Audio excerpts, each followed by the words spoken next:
Hello friends, स्वागत है आपका मेरे इस यूट्यूब चैनल द प्रोग्रामिंग हम में। और आज की इस वीडियो में मैं आपके साथ डिस्कस करने वाला हूं टैली प्राइम की सीरीज़ में अगली वीडियो। जैसे कि पिछली वीडियो में मैंने बताया था कि अकाउंट्स क्या होता है, अकाउंटेंसी क्या होती है और कितने प्रकार के अकाउंट होते हैं।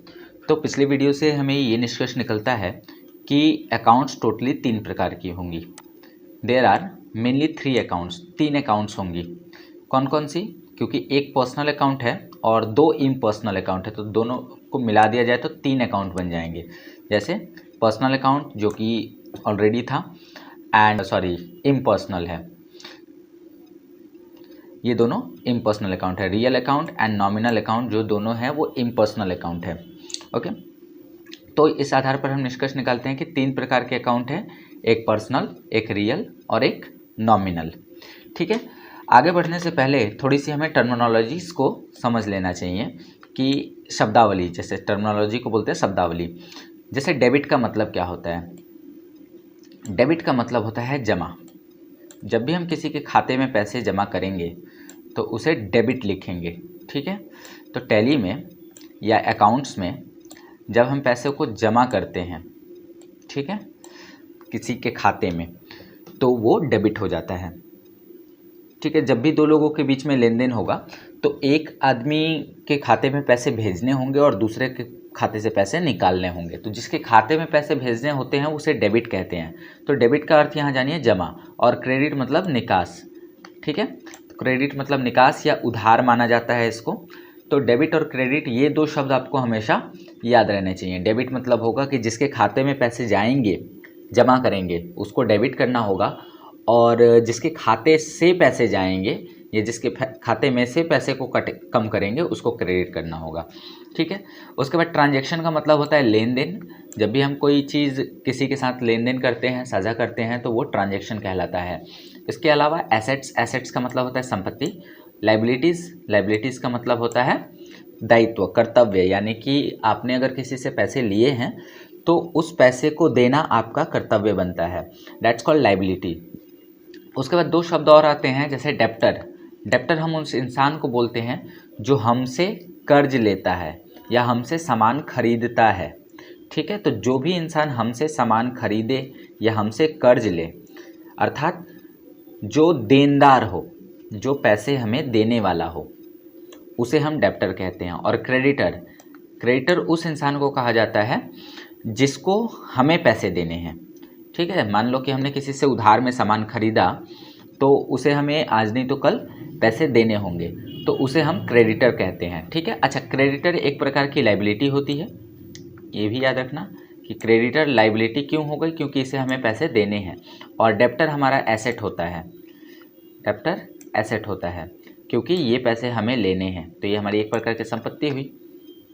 ठीक है, चलिए आगे बढ़ते हैं। अब देखो यहाँ पर गोल्डन रूल्स कुछ बताए गए हैं कि गोल्डन रूल्स क्या होते हैं। जैसे आपको पता है कि 3 प्रकार के अकाउंट हैं, अकाउंट्स की संख्या 3 है। कौन कौन सी हैं? तो एक है पर्सनल अकाउंट, एक है रियल अकाउंट और एक है नॉमिनल अकाउंट। पर्सनल अकाउंट जो है उसके लिए अपना गोल्डन रूल होगा, रियल अकाउंट का अपना गोल्डन रूल होगा और नॉमिनल का अपना गोल्डन रूल होगा। तो एक एक करके हम देख लेते हैं कि तीनों के गोल्डन रूल्स क्या कहते हैं।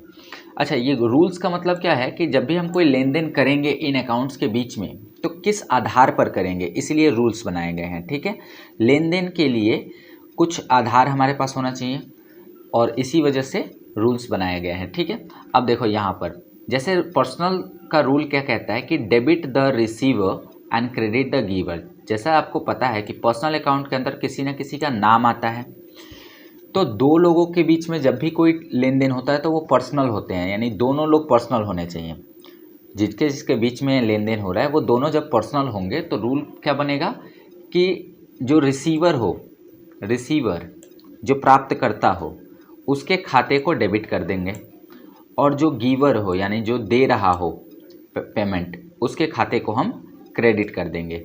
ठीक है, चलो एक एग्जांपल से इस चीज़ को समझ लेते हैं। लिखा है कि give a cheque to Ramesh of ₹20,000, 20,000 का चेक रमेश को दिया। तो देखो यहाँ पर खातों की पहचान सबसे पहले आपको करनी होगी कि इस लेन देन में यानी इस प्रश्न में किनके बीच में लेन देन हो रहा है। ठीक है, तो मुझे यहाँ दिख रहा है कि एक तो रमेश का अकाउंट बनेगा ही, क्योंकि रमेश को पैसे दिए जा रहे हैं, और पैसे किस माध्यम से दिए जा रहे हैं, तो ये चेक के माध्यम से दिए जा रहे हैं। एंड चेक ओवरऑल किसका होता है, बैंक का होता है। ठीक है, तो हमने ये निष्कर्ष निकाला कि यहाँ पर जो लेन देन हो रहा है वो दो लोगों के बीच में हो रहा है। एक तो बैंक, क्योंकि बैंक से पैसे जाएंगे, और प्राप्तकर्ता यहाँ रमेश है। तो दो लोगों का खाता हमने पहचाना। उसके बाद देखा कि दोनों पर्सनल अकाउंट है, ये भी पर्सनल है और ये भी पर्सनल अकाउंट है। ठीक है, तो दोनों पर्सनल अकाउंट है, तो रूल क्या बनता है, debit the receiver and credit the giver. अब इसमें पता ये लगाइए कि रिसीवर कौन है, तो पता चला कि इस प्रश्न के हिसाब से रिसीवर जो है वो रमेश है, एंड गिवर फिर कौन है, तो बैंक जो है गिवर है। एंड द रूल के हिसाब से क्या, डेबिट द रिसीवर, रिसीवर को डेबिट करना होगा, यानी इसके अकाउंट को हमें डेबिट करना होगा, और जो गिवर है उसके अकाउंट को क्रेडिट करना होगा। ठीक है, तो होप कि ये समझ में आया आपको। आगे बढ़ते हैं। अब दूसरा है रियल अकाउंट। जैसे पर्सनल अकाउंट का रूल कहता है debit the receiver and credit the giver, आपको उसी समय इसको याद कर लेना है। तो रियल का भी अपना रूल है। अब रियल में क्या होता है, एसेट या लाइबिलिटी होती है। रियल अकाउंट के अंदर एसेट होती है या लाइबिलिटी होती है। तो एसेट में दो वर्ड्स पे ध्यान रखना है, एक है कम्स इन और एक है गोज आउट। रियल में दो बातों का ध्यान रखना है।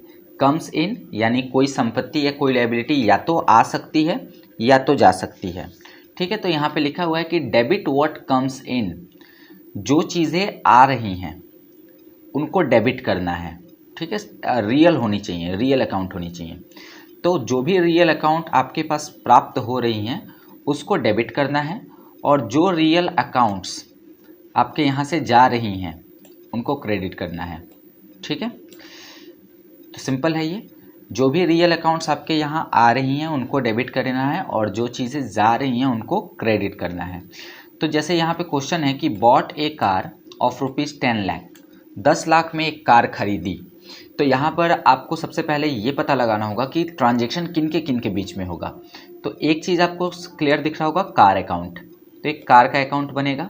अच्छा, कार का अकाउंट जो है वो रियल अकाउंट है, बताना तो नहीं पड़ेगा कि ये रियल अकाउंट कैसे है, क्योंकि संपत्ति है।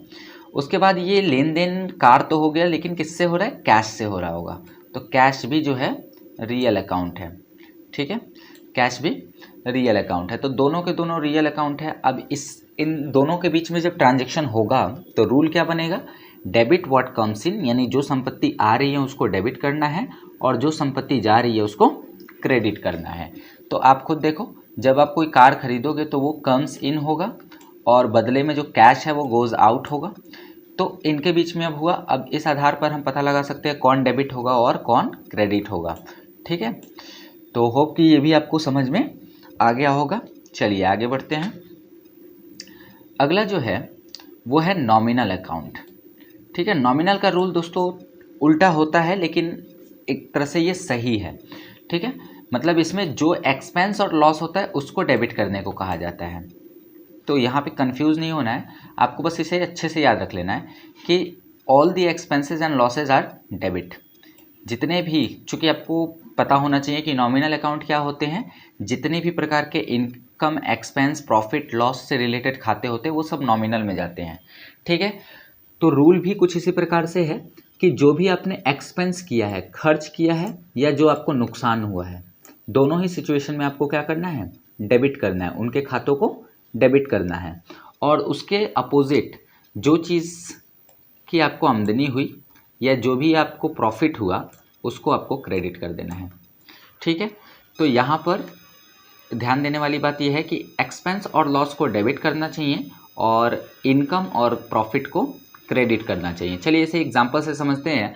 हालांकि नॉमिनल टू नॉमिनल का कोई एग्जांपल रियल लाइफ में एग्जिस्ट नहीं करता है, ये गलती से ही होते हैं। जैसे यहाँ पर लिखा है कि rent paid of ₹5000 but by mistake written in salary receive. 5000 का रेंट दिलाया, लेकिन गलती से उसको कहाँ लिख लिया गया है, सैलरी रिसीव के खाते में लिख दिया गया है। ठीक है, तो इसकी एंट्री कैसे करेंगे, देखो यहाँ पर सबसे पहले तो हम खाते पता करेंगे। एक है रेंट पेड और एक है सैलरी रिसीव। दोनों को अगर हम देखें तो दोनों के दोनों नॉमिनल अकाउंट है। उसके अलावा एक इसमें से एक्सपेंस है और दूसरा इसमें से इनकम है, नॉमिनल के रूल के अकॉर्डिंग जो एक्सपेंस है उसको डेबिट करना चाहिए और जो इनकम है उसको क्रेडिट करना चाहिए।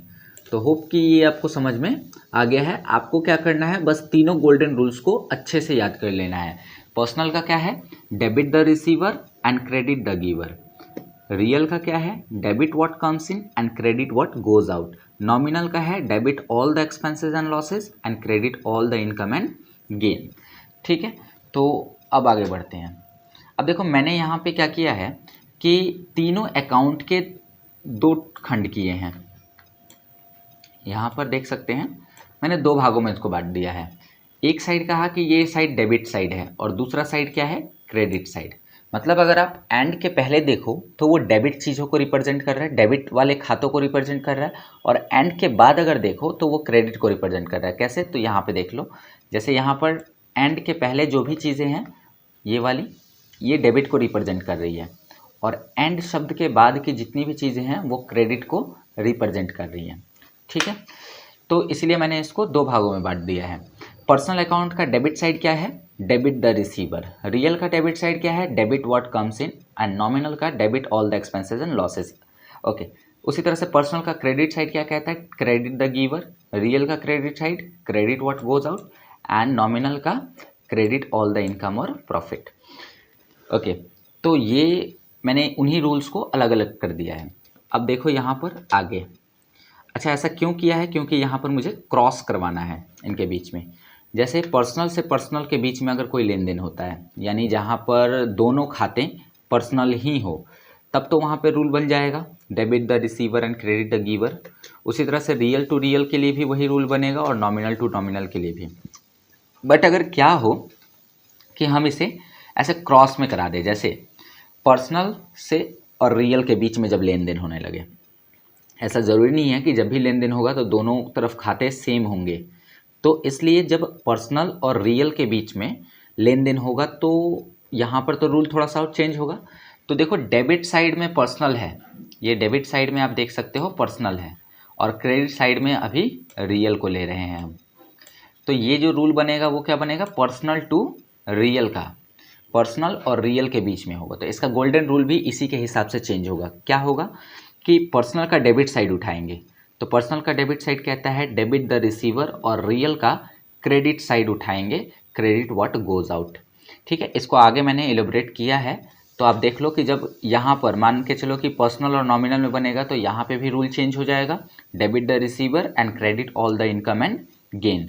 उसी तरह से रियल और पर्सनल में जब होगा तो यहाँ पे क्या हो जाएगा, debit what comes in and credit the giver. तो इस तरह से पूरे 9 रूल्स बनेंगे। ठीक है, तो टोटल 9 रूल बनेंगे यहाँ पर। अब ये कैसे होंगे अगले स्लाइड में देखते हैं। देखो पर्सनल टू पर्सनल मैं ऑलरेडी समझा चुका हूँ, लेकिन फिर एक बार बता रहा हूँ कि जब दोनों साइड पर्सनल हो, यानी कि डेबिट साइड एंड ये 2 के पहले डेबिट साइड माना जाएगा और 2 के बाद क्रेडिट साइड माना जाएगा। तो अगर डेबिट के पहले 2 के पहले डेबिट में पर्सनल है और 2 के बाद भी पर्सनल है, तो रूल तो वही रह जाएगा डेबिट द रिसीवर, और एंड के बाद वाला भी रूल पर्सनल का ही लगेगा, क्रेडिट साइड भी पर्सनल का ही लगेगा। ठीक है, तो debit the receiver and credit the giver इसका रूल बनेगा। अब यहाँ पर क्या है, receive a cheque from Rohan of ₹5000। Rohan से 5000 का एक चेक प्राप्त किया। तो अब यहाँ पे एलिब्रेट करो थोड़ा सा, रोहन का अकाउंट बनेगा और एक बैंक का अकाउंट बनेगा, दोनों पर्सनल है, तो मैंने यहाँ पी इंडिकेट किया हुआ है। अच्छा, इसमें जो रोहन है वो गिवर है क्योंकि रोहन पैसे दे रहा है, चेक दे रहा है, हमने प्राप्त किया ना उससे, और बैंक जो है रिसीवर है क्योंकि वो चेक चला जाएगा बैंक में। तो इस आधार पर क्रेडिट डेबिट हमने पता कर लिया। बनाते कैसे हैं, तो वो इस फॉर्मेट में बनाएंगे, किसी भी क्वेश्चन को बनाने के लिए इस फॉर्मेट का प्रयोग करेंगे। ठीक है, तो क्या लिखा हुआ है, बैंक अकाउंट DR डैश देकर जितने से हुआ है वो लिखते हैं। उसके बाद में यहाँ अकाउंट के जस्ट नीचे हम लिखते हैं 2 का मतलब होता है दोस्तों क्रेडिट। जैसे इधर डेबिट हमने कर दिया तो यहाँ पे क्रेडिट लिख दिया, 2 लिखने का मतलब हो गया क्रेडिट, और किसके अकाउंट से, रोहन के अकाउंट। तो जो अकाउंट डेबिट हो रहा है उसको ऊपर लिख देंगे इस प्रकार से, और जो नीचे क्रेडिट हो रहा है उसको नीचे लिख देंगे इस प्रकार से। ठीक है, एंड एक बीइंग लिखते हैं। बीइंग में क्या होता है कि इस ट्रांजेक्शन का अर्थ क्या है, तो जो क्वेश्चन होता है ना वही बीइंग बन जाता है। क्या लिखा हुआ है, get a cheque from Rohan, Rohan से एक चेक प्राप्त किया। ठीक है, तो होप कि ये समझ में आ गया होगा। ये बस बनाने का तरीका आप याद कर लेना कि डेबिट साइड ऊपर लिखते हैं और क्रेडिट साइड नीचे लिखते हैं। दूसरी बात, क्रेडिट में क्रेडिट नहीं लिखते हैं बल्कि उसकी जगह टू को यूज़ किया जाता है। ओके, अगला देखते हैं पर्सनल और रियल। जब हमारा ट्रांजैक्शन में एक साइड पर्सनल हो और दूसरे साइड रियल हो, तो पर्सनल किस साइड है भाई? टू के पहले इसका मतलब डेबिट साइड है और रियल टू के बाद है इसका मतलब क्रेडिट साइड है। तो अब देखो यहाँ पे डेबिट द रिसीवर, ये क्यों लगा? क्योंकि पर्सनल का डेबिट साइड लगेगा और रियल का क्रेडिट वाला साइड लगेगा। तो क्रेडिट व्हाट गोज़ आउट। तो यहाँ पे ये जो रूल बन रहा है ये किसके लिए है? पर्सनल और रियल के बीच में है। ठीक है, वास्तव में 3 ही गोल्डन रूल्स हैं और उन्हीं को जब हम क्रॉस करवा रहे हैं इधर उधर तो ये रूल्स चेंज हो रहे हैं थोड़े थोड़े। ठीक है, तो जब ऐसी सिचुएशन हो कि डेबिट साइड में पर्सनल अकाउंट हो और क्रेडिट साइड में रियल अकाउंट हो, तो रूल क्या बन जाएगा? डेबिट द रिसीवर, पर्सनल का debit side, and credit what goes out, real का क्रेडिट साइड। एक एग्जांपल से इसको समझते हैं। यहाँ लिखा है पेड Rs 10,000 कैश टू दीपक। दीपक को 10,000 रुपये कैश दिए, नगद दिए। तो अब यहाँ पर देखो कैश दिए हैं तो कैश का अकाउंट एक बनेगा और एक दीपक का अकाउंट बनेगा। कैश चूँकि रियल अकाउंट है और दीपक चूँकि पर्सनल अकाउंट है, तो अभी यहाँ पे ट्रांजैक्शन पर्सनल और रियल के बीच में हो सकता है। अब यहाँ देखो कि कैश यहाँ पे गोज आउट हो रहा है। क्यों गोज आउट हो रहा है? क्योंकि हमने दीपक को कैश दिए, तो कैश हमारे यहाँ से गोज आउट हो रही है एंड प्राप्त कौन कर रहे हैं? दीपक। तो इस आधार पे पता चल गया कौन डेबिट होगा और कौन क्रेडिट होगा। ठीक है, रूल क्या कहता है? डेबिट द रिसीवर, तो जो रिसीवर है उसको डेबिट कर लो और जो जा रहा है उसको क्रेडिट कर दो। अब लिखते कैसे हैं इसको ट्रांजेक्शन में? तो जो डेबिट होगा उसको पहले लिखेंगे डेबिट दीपक अकाउंट डीआर कितना से? 10,000 से, और यहाँ अकाउंट के जस्ट नीचे लिखा टू, इसका अर्थ होता है क्रेडिट, और किसके द्वारा हुआ है? कैश के द्वारा। ठीक है, अब यहाँ बीइंग में क्या लिखना है? इसी ट्रांजेक्शन को समझा देना है। Paid to Deepak on account, Deepak को नगद पैसे दिए। ऑन अकाउंट का अर्थ होता है दोस्तों नगद। चलिए अगले रूल की तरफ बढ़ते हैं। जब पर्सनल और नॉमिनल के बीच में ट्रांजैक्शन हो, पर्सनल और नॉमिनल के बीच में ट्रांजैक्शन होगा। ठीक है, तो मतलब एक साइड पर्सनल, कौन से साइड? डेबिट साइड, और एक साइड नॉमिनल। ठीक है, तो पर्सनल और नॉमिनल के बीच में जब ट्रांजैक्शन होगा तो रूल क्या बनेगा? डेबिट द रिसीवर, क्योंकि पर्सनल साइड डेबिट साइड में पर्सनल है, and credit all the income gain. इसका मतलब ये नॉमिनल का क्रेडिट साइड इधर लग गया। तो इस रूल के आधार पर एक क्वेश्चन देख लेते हैं। जैसे क्वेश्चन है कि salary receive of ₹8,000 in bank. 8,000 की सैलरी बैंक में प्राप्त की, हमने प्राप्त की। ठीक है, तो यहाँ पर एक तो बैंक का अकाउंट बनेगा और दूसरा बनेगा सैलरी रिसीव का अकाउंट। ठीक है, सैलरी रिसीव और एक बन जाएगा बैंक का अकाउंट। अब देखो ध्यान से कि सैलरी रिसीव जो है वो नॉमिनल अकाउंट है और जो बैंक है वो पर्सनल अकाउंट है। तो यहाँ पर पर्सनल और नॉमिनल दोनों अकाउंट हमें मिल गए। रूल बनेगा डेबिट द रिसीवर, पहले पता लगाओ रिसीवर कौन है। तो यहाँ पर बैंक देख रहे हैं कि रिसीवर है और सैलरी जो है इनकम है। तो रूल के according debit the receiver, receiver को डेबिट किया, और फिर इनकम को क्या करना है? क्रेडिट करना है। देखो यहाँ पे कर लिया। अब यहाँ बनेगा कैसे? तो बैंक अकाउंट डीआर जितना भी है, सॉरी मैंने यहाँ पे चेंज नहीं किया, 8,000 होना चाहिए। यहाँ पे 10,000 का 10,000 रह गया है, यहाँ 8,000 होना चाहिए। ठीक है, 8,000 और सैलरी रिसीव अकाउंट। ठीक है, और बीइंग में क्या लिखेंगे? अच्छा, बीइंग भी मैंने चेंज नहीं किया है, कोई नहीं। तो बीइंग में क्या लिख देंगे? Salary receive in bank. Being में लिख देंगे salary receive in bank. Clear? आगे बढ़ते हैं। अब है real to personal account. Real to personal account का मतलब होता है कि जब आप ट्रांजैक्शन करो और डेबिट साइड में रियल हो, क्रेडिट साइड में पर्सनल हो। ठीक है, तो ऐसे भी सिचुएशन आ सकती है। तो इसका रूल क्या बन जाएगा? आप खुद सोचो। रियल का डेबिट साइड उठाना है इस बार। तो रियल का डेबिट साइड कहता है डेबिट व्हाट कम्स इन, जो आ रहा है उसको डेबिट करें, एंड इसका क्रेडिट साइड जो पर्सनल है उसका क्रेडिट साइड कहता है कि क्रेडिट द गिवर। तो रूल बन गया debit what comes in, credit the giver. अच्छा, एग्जाम्पल से समझते हैं। Bought machinery of ₹10,000 by bank. 10,000 की मशीनरी बैंक के द्वारा खरीदी। अब देखो मशीनरी खरीदी है तो मशीनरी का अकाउंट बनेगा एक और एक बैंक का अकाउंट बनेगा। आपने देखा कि मशीनरी रियल है और बैंक पर्सनल है, इसका मतलब रियल और पर्सनल के बीच में ट्रांजैक्शन होगा। ठीक है, मशीनरी क्या है? यहाँ पे कम्स इन, खरीदेंगे तो वो आएगी मशीनरी, इसके मतलब यहाँ पे मशीन को हमने किया कम्स इन, जो आता है उसको डेबिट करते हैं, यहाँ लिखा भी है। तो यहाँ पे डेबिट करना होगा। उसके बाद बैंक अकाउंट, चूँकि गिवर है, बैंक से पैसे जा रहे हैं इसलिए वो गिवर है और इसको क्रेडिट करना है। बनाने का रूल, मशीनरी अकाउंट DR कितने का 10,000 का, और किसके द्वारा, बैंक के द्वारा, ठीक है। और बीइंग में क्या लिख देंगे, बॉट मशीनरी बाई बैंक। तो होप कि ये सब चीज़ें आपको समझ में आ रही होंगी, जो भी गोल्डन रूल्स मैं बताने की कोशिश कर रहा हूँ। उसके बाद रियल टू रियल, इसका रूल बन जाएगा debit what comes in and credit what goes out. जो आएगा उसको डेबिट करेंगे, चूँकि हम लोग ऑलरेडी इस क्वेश्चन को भी देख चुके हैं, बस एक एग्जांपल से समझ लेते हैं। सोल्ड फर्नीचर ऑफ ₹10,000, 10,000 का एक सामान, कोई फर्नीचर है वो बेचा। तो देखो यहाँ कैश है और फर्नीचर, दो खातों के बीच में ट्रांजेक्शन हो रहा है, दोनों के दोनों रियल है। तो रियल में एक कम्स इन हो रहा है और एक गोज़ आउट हो रहा है। तो जो कम्स इन है उसको डेबिट करना होगा, जो गोज़ आउट है उसको क्रेडिट करना होगा, ठीक है। तो cash account DR to furniture account बन जाएगा। इसके बाद सोल्ड फर्नीचर फॉर कैश लिख दिया।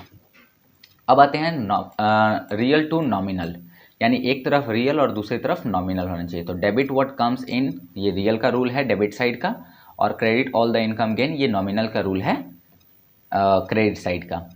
क्वेश्चन है रेंट रिसीव ऑफ ₹5,000। तो देखो यहाँ रेंट रिसीव की बात हो रही है, तो रेंट रिसीव अकाउंट तो एक बनेगा जो कि नॉमिनल होगा, और दूसरा रेंट किस माध्यम से रिसीव हो रहा है, कैश के माध्यम से रिसीव हो रहा है, ठीक है। तो यहाँ कैश का अकाउंट बनेगा जो कि रियल है।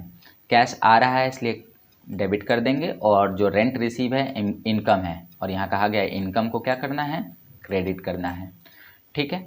बन जाएगा यहाँ पर cash account DR to rent receive account.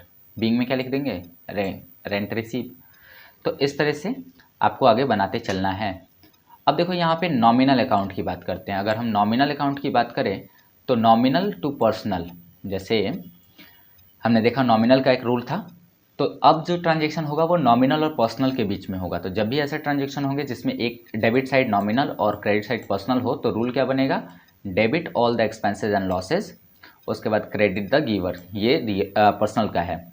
Question है salary paid of ₹4,000 by bank, किसी को हमने 4,000 की सैलरी दी, वो भी बैंक के माध्यम से। तो यहाँ पर ट्रांजेक्शन किसके किसके बीच में होगा, एक तो सैलरी पेड हमें दिखाना पड़ेगा और दूसरा बैंक का अकाउंट दिखाना पड़ेगा, ठीक है। तो सैलरी पेड और बैंक के बीच में यहाँ पे लेन देन हो रहा है, ओके। तो सैलरी पेड और बैंक के बीच में लेन देन हो रहा है। यहाँ पर आप देखो कि सैलरी पेड जो है नॉमिनल है, बैंक जो है पर्सनल है। नॉमिनल में ये कौन सा है, एक्सपेंस होगा, और बैंक क्या है, गिवर है। रूल के अकॉर्डिंग जो एक्सपेंस है उसको डेबिट करना होगा, तो डेबिट किया है हमने। उसके बाद में जो गिवर है उसको क्रेडिट करना होगा। तो यहाँ पे बन जाएगा salary paid account DR to bank account, ठीक है। Then nominal to real, nominal to real की अगर बात की जाए तो नॉमिनल का डेबिट साइड वही रहेगा, debit all the expenses and losses, और रियल का क्रेडिट साइड हो जाएगा credit what goes out.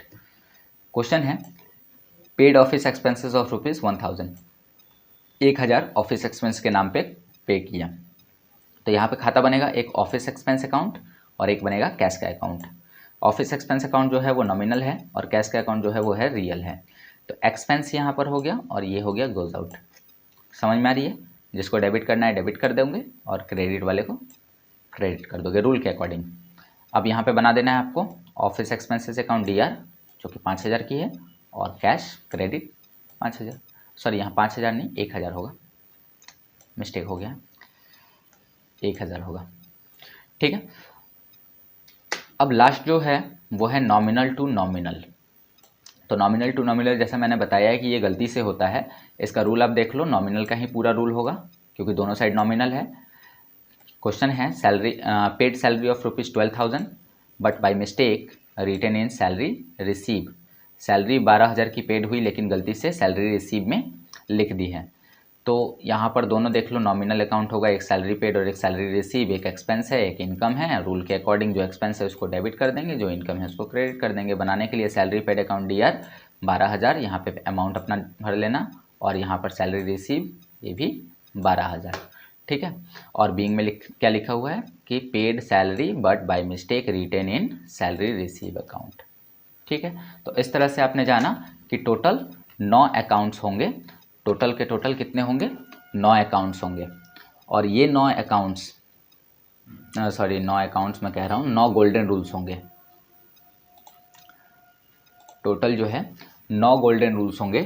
3 accounts की वजह से। ठीक है, तो होप कि आपको ये समझ में आया होगा। जो भी गोल्डन रूल्स होते हैं, जिस पे जो एग्जाम्पल होते हैं वो मैंने बता दिया।